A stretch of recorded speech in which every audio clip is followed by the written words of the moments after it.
fourth niyama is Svadhyaya, which means self-reflection, and Patanjali's words translate as, through self-reflection, a link with the chosen form of the divine is achieved. So any activity that cultivates self-awareness, that could be yoga practice or meditation, counselling, self-examination in any way that enables personal growth and personal reflection, that is Svadhyaya. It grows out of the previous niyama as well as discipline, because studying how we cope with challenges also increases our capacity, because it is through difficulties that we learn the most.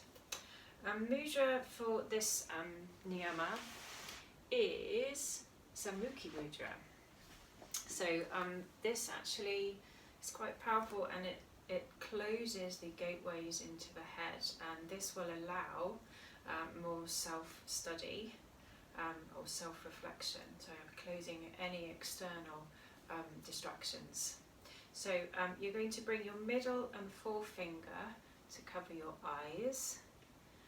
The ring finger just rests under the nostrils. You won't actually be closing them, because you obviously need to keep breathing through the nostrils.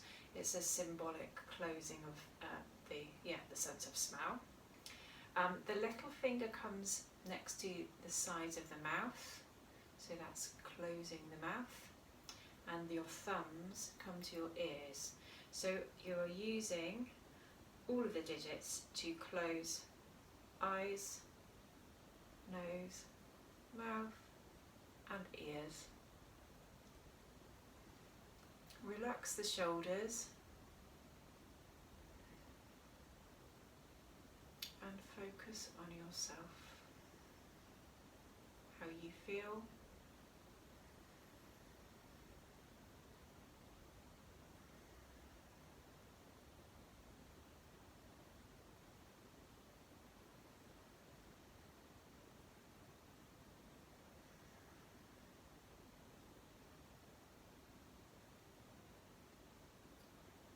With this mudra, and indeed any mudras, you can hold them for as long as possible, and actually the longer the better.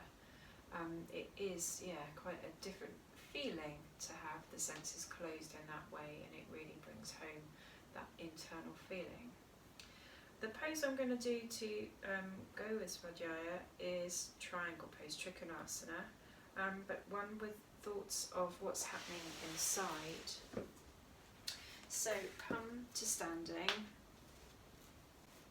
and bring the feet wider than hip width apart. Toes point slightly out to start, and we think up through the spine, shoulders over hips.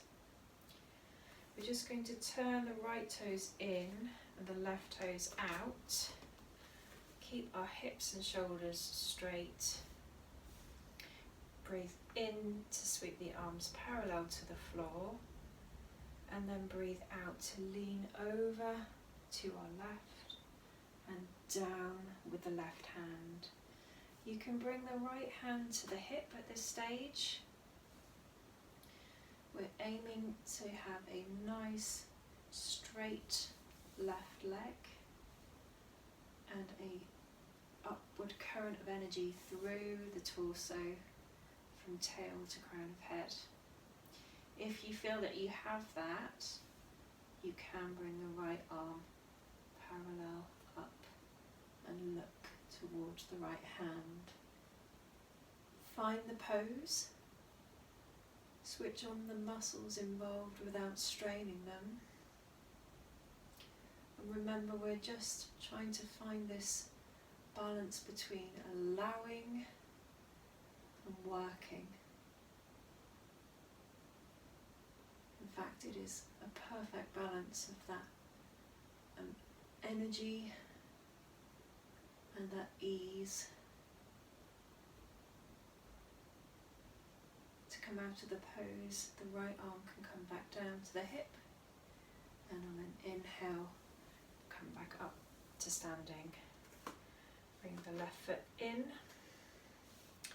and maybe just notice how you feel, that self-study One side of the body will feel different to the other. And then we will turn out the right toes. The left toes point to 10 o'clock. Check shoulders and hips face back forwards. And we're going to inhale, sweep the arms up parallel to the floor. Exhale, extend through the right arm. As the right arm comes down, left hand can come to the hip initially, just to check, study how that feels to you.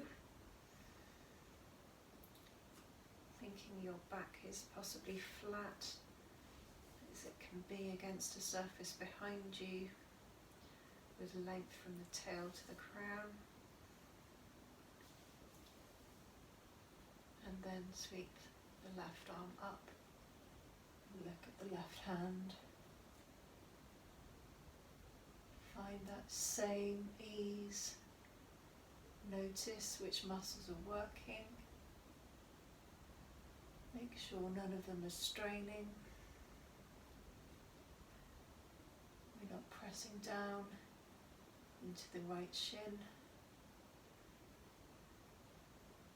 We're noticing that balance between allowing and working.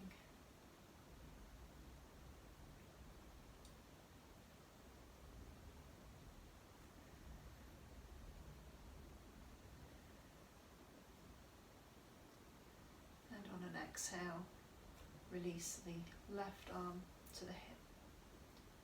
Inhale to bring the torso back up to vertical.